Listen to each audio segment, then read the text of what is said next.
এমন সুন্দর ফুটবল বহুদিন খেলেনি ব্রাজিল। সেউল ওয়ার্ল্ড কাপ স্টেডিয়ামে আজ বহুদিন পর যোগবনিতর পর্ষা সাজিয়ে বসেছিল কোচ কার্লো আনচেলত্তির দল।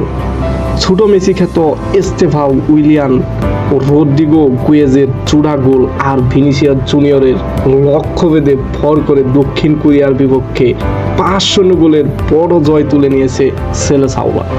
ব্রাজিল আজ শুরু থেকেই খেলেছে মোহ জাগানিয়া ফুটবল। প্রথম গোলটা করেন মেসিনিও এস্তেভাও।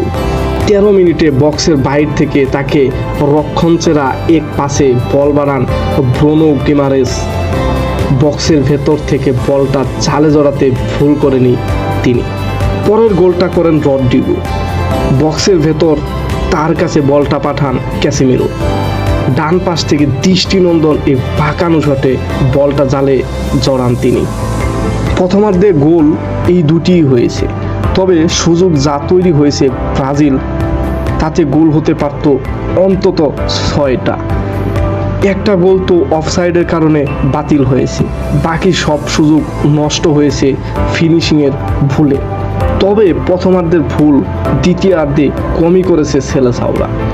মেসিনিও আবার স্কোরশিটে নাম তোলেন 47 মিনিটে। এরপর রদ্রিগো পেয়ে যান নিজের দ্বিতীয় গোল। যোগানটা দেন ভিনি। কুরিয়ার কফিনে শেষ পেরেকটা ঢোকান ভিনি। মাঠ থেকে মাতেউস কুনিয়ার পাঠানো বল নিয়ে বক্সে চলে যান তিনি। এরপর গোলরক্ষক তো বটেই, স্বাগতিক রক্ষণকেও শুলো খাইয়েছে পায়ের জাদুতে।